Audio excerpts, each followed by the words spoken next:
Example 11 में दिया गया है prove that both the roots of the equation x minus a into x minus b plus x minus b into x minus c plus x minus c into x minus a is equal to zero are real but they are equal only when a is equal to b is equal to c.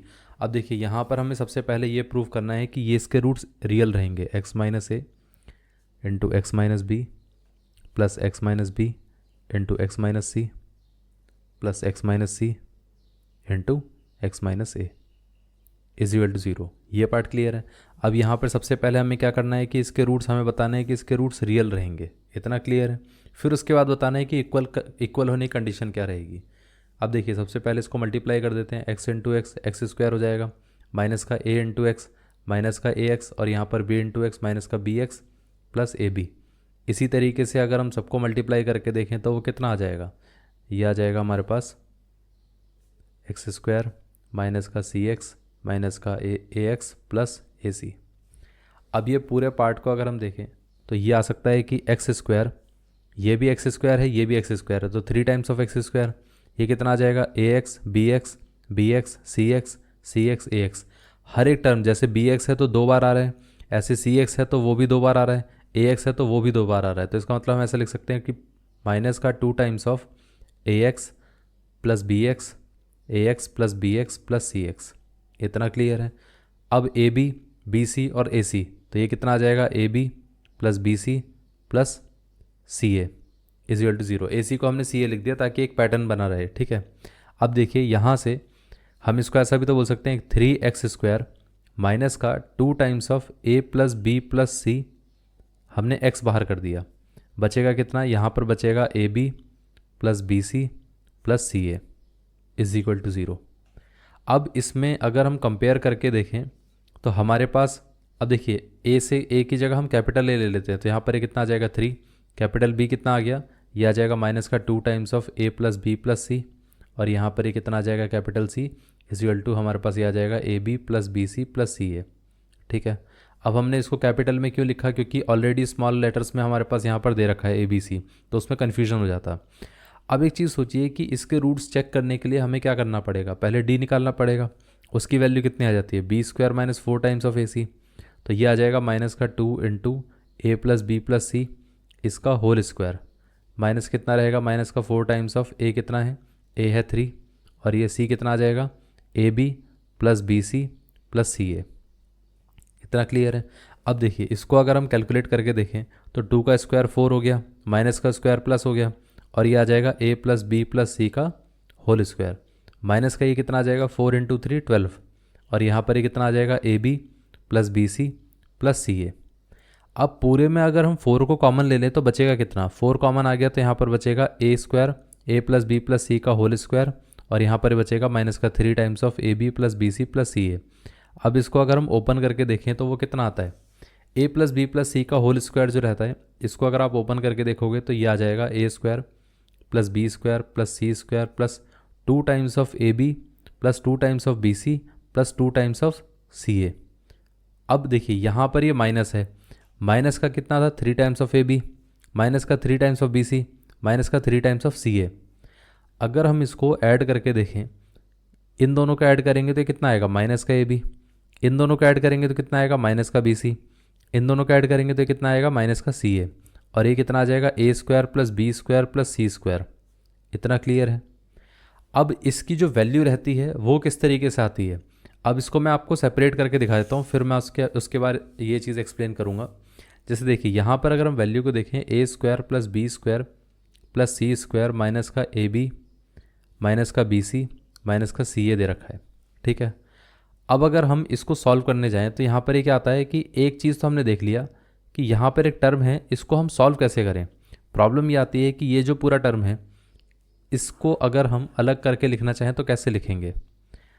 अब यहाँ पे क्या होता है कि जैसे अगर हम देखें तो यहाँ पे ए स्क्वायर प्लस बी स्क्वायर है, बट यहाँ पर माइनस का ए बी है, हमें चाहिए 2 टाइम्स ऑफ ए बी।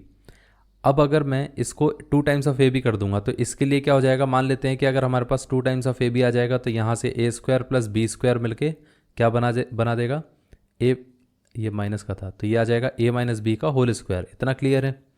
अब इसके साथ साथ अगर हमारे पास बी सी होता तो हमें अगर हम यहाँ पर माइनस का 2 टाइम्स ऑफ बी सी कर देते तो ये आ जाता बी स्क्वायर प्लस सी स्क्वायर।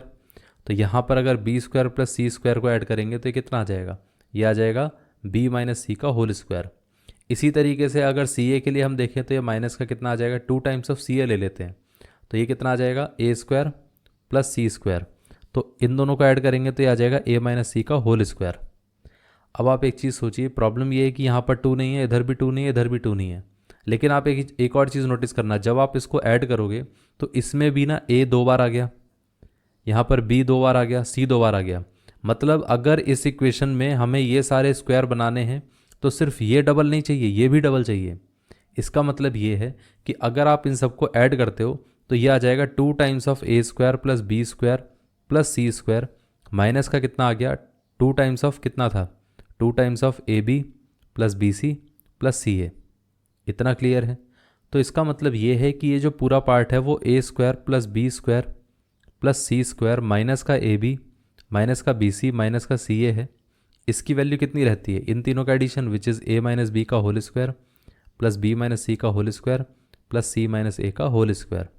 अब इसको अगर हम इसकी वैल्यू देखें तो वो कितना आ जाएगा, इसको 2 से डिवाइड कर देते हैं तो ये कैंसिल आउट हो जाएगा, तो इसकी वैल्यू इतनी आती है। तो इसी तरीके से अगर हम इसको देखें तो हम सीधा ऐसे बोल सकते हैं ना कि ये जो पूरा पोर्शन है इसकी वैल्यू कितनी आएगी, 4 इंटू ये आ जाएगा ए माइनस बी का whole square plus B minus सी का होल स्क्वायर प्लस सी माइनस ए का होल स्क्वायर डिवाइड बाय कितना आ गया, 2 आ गया। ये 2 इससे कैंसिल आउट हो जाएगा तो यहाँ पर बचेगा 2 टाइम्स ऑफ, अब यहाँ पर कितना आ गया, 2 times of A minus B का स्क्वायर प्लस बी माइनस सी का स्क्वायर प्लस सी माइनस ए का स्क्वायर। इतना क्लियर है। अब एक चीज़ आप मुझे बताइए कि यहाँ पर ये नंबर क्या है, पॉजिटिव। अब किसी भी नंबर का जो स्क्वायर होता है वो क्या रहता है, वो हमेशा पॉजिटिव रहता है। तो ये भी पॉजिटिव रहेगा, ये भी पॉजिटिव रहेगा। इतना क्लियर है। अगर सारे नंबर पॉजिटिव हैं तो ये ऑलवेज ग्रेटर देन 0 रहेगा। इसका मतलब ये है कि इसके रूट्स जो होंगे वो क्या करेंगे, एग्जिस्ट करेंगे। इतना क्लियर है, एग्जिस्ट तो करेंगे, ये तो गारंटीड है। अब उसके साथ साथ पूछा क्या गया था कि अगर इसके रूट इक्वल हुए तो, रूट्स इक्वल कब हो सकते हैं, जब इसकी वैल्यू 0 के इक्वल होगी। अब एक चीज़ सोचिए कि यहाँ पर एक हमारे पास टर्म है 2 times of A minus B का whole square plus B minus सी का होल स्क्वायर प्लस सी माइनस ए का होल स्क्वायर। इसको मैंने कहा कि इसको 0 से इक्वेट कर देते हैं। अगर ये 0 से इक्वेट करेंगे तो ये कब पॉसिबल हो सकता है कि 0 आ जाए, ये नंबर पॉजिटिव है, ये नंबर पॉजिटिव है, ये नंबर पॉजिटिव है। तीनों नंबर्स अगर पॉजिटिव हैं तो पॉजिटिव का सम कभी 0 आ सकता है क्या, वो तो कभी नहीं आ सकता। वो तभी हो सकता है कि ये भी नंबर 0 होता, ये भी नंबर 0 होता, ये भी नंबर 0 होता, क्योंकि 0 के अलावा ये नेगेटिव तो हो नहीं सकते।